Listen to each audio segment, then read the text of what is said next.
আপনার খামারে কি বারবার লস হইতেছে? কোনোভাবে লাভের আশাই করতে পারতেছেন না বা কোনোভাবে লাভ করতে পারতেছেন না? তো তাহলে আজকের ভিডিওটা শুধুমাত্র আপনাদের জন্য। তো আজকে এমন কিছু টিপস দেখাবো যেটা দেখে আপনি সেই টিপসগুলো ফলো করলে তো অনেকটা লাভের পার্সেন্টেজ বেড়ে যায় বা লাভ হবে আপনাদের ইনশাল্লাহ। আসসালামু আলাইকুম, স্বাগতম আপনাদের স্বপ্নের খামার 001 ইউটিউব চ্যানেলে। তো যারা চ্যানেলে নতুন অবশ্যই চ্যানেলটা সাবস্ক্রাইব করে বেল আইকন অন করে দেবেন, যাতে এই রিলেটেড ভিডিও বা খামার রিলেটেড ভিডিও আসলে সবার কাছে আগে আপনার কাছে পৌঁছে যায়। তো চলুন আমরা মূল ভিডিওতে যাওয়া যাক। তো এই বিষয়গুলো খুবই ছোট ছোট, বাট এইগুলো হচ্ছে আপনার সঠিকভাবে মেনটেনেন্স করতে পারলে আপনার লাভের পরিমাণটা বৃদ্ধি পাবে। তো আমরা প্রথমেই খামার দেওয়ার আগে কে কোন জাত নিয়ে কাজ করবেন ওইটা নিয়ে অনেক বিভ্রান্তি থাকি বা সিদ্ধান্ত নিতে পারতেছেন না। তো আমার চ্যানেলে অনেক ভিডিও আছে। তো কে কোন জাত নিয়ে কিসের জন্য কি উৎপাদনের জন্য কাজ করতে চান সেইটা আগে মন স্থির করেন, তারপরে আপনারা সেই জাত সঠিক জাত নির্বাচন করেন। প্রথম কথা হলো সঠিক জাতের মুরগি যদি আপনি ডিমের জন্য পালেন তাহলে এক জাত, এবং যদি মাংসের জন্য পালেন তাহলে আর এক জাত। আগে জাত নির্বাচন করতে হবে।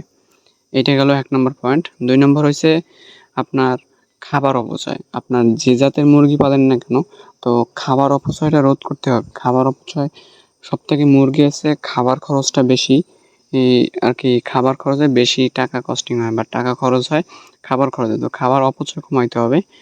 তো ৩ নম্বর হইছে আপনার পরিষ্কার পরিচ্ছন্নতা। আপনার শেড বা খামার এইটা সবসময় চেষ্টা করবেন পরিষ্কার পরিচ্ছন্নতা রাখার। আপনারা স্যাঁতসেঁতে বা ভিজা থাকলে তো তাহলে সবসময় দেখবেন রোগবালাই লেগে থাকবে। কক্সিডিওস, করাইজা এরকম অনেক বিভিন্ন ভাইরাসজনিত রোগ সবসময় লেগেই থাকবে। তো চেষ্টা করবেন সবসময় খামার পরিষ্কার পরিচ্ছন্ন রাখার। তারপর হচ্ছে ভ্যাকসিন। আপনারা টাইগার পালেন, ব্রয়লার পালেন, সোনালি পালেন, কালার বার্ড পালেন, যে জাতের মুরগি পালেন না কেন আপনারা ভ্যাকসিন সঠিক সময়ে করতেই হবে। যদি আপনারা বাণিজ্যিক উদ্দেশ্যে পালন করেন বা একটু বড়সড় পালন করেন তাহলে অবশ্যই আপনার ভ্যাকসিন শিডিউলটা ফলো করতেই হবে।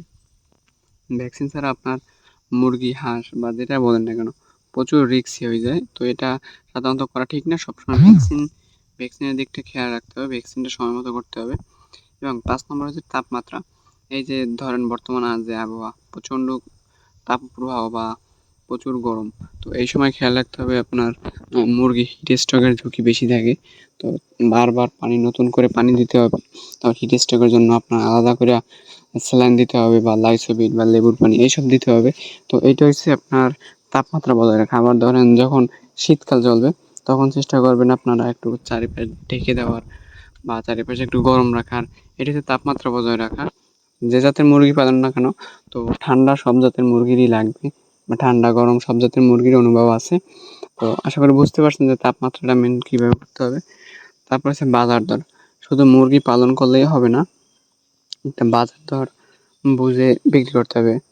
মুরগি পালেন বা ডিম বিক্রি করেন, তো যেটাই করেন না কেন একটা বাজার দরে বিক্রি করতে হবে। নাহলে আপনার লস হওয়ার থেকে কেউ আটকাতে পারবে না।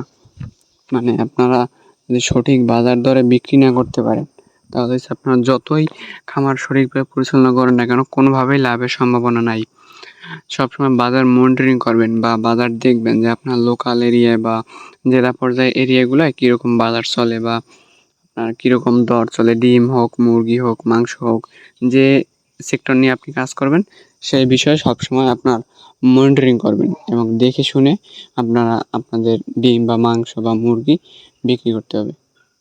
তারপরে ৭ নম্বরে আসি, খামার পর্যবেক্ষণ করতে হবে।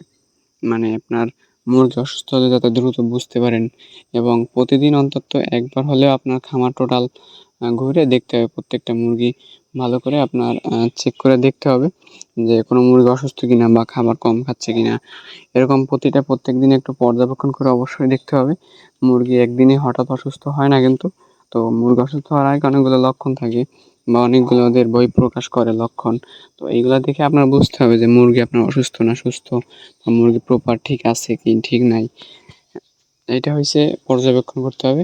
এই ৭টা টিপস যদি আপনারা ফলো করেন তো আশা করি আপনাদের খামারে যে লাভের পার্সেন্টেজ ওইটা অনেক বৃদ্ধি পাবে। আর খামারের হলে মুরগি পালন করলে হবে না, সঠিক নিয়মে সব কিছু মানতে হবে। এটা হচ্ছে আপনার আরকি টোটাল কথা আরকি মূল। এই ৭টা টিপস যদি আপনারা সঠিকভাবে ফলো করেন তাহলে আশা করি আপনাদের লাভের পার্সেন্টেজটা বৃদ্ধি পাবে। পাশাপাশি আপনারা এই সেক্টরে টিকে থাকতে পারবেন। তো আশা করি বুঝতে পারছেন। যারা বুঝতে সমস্যা হয়েছে বা বুঝেন নাই অবশ্যই কমেন্ট করবেন, তাদের কমেন্টের রিপ্লাই দেওয়া হবে। এবং আপনারা যারা চ্যানেলে নতুন অবশ্যই চ্যানেলটা সাবস্ক্রাইব করে পাশে থাকবেন সবাই। ধন্যবাদ সবাইকে।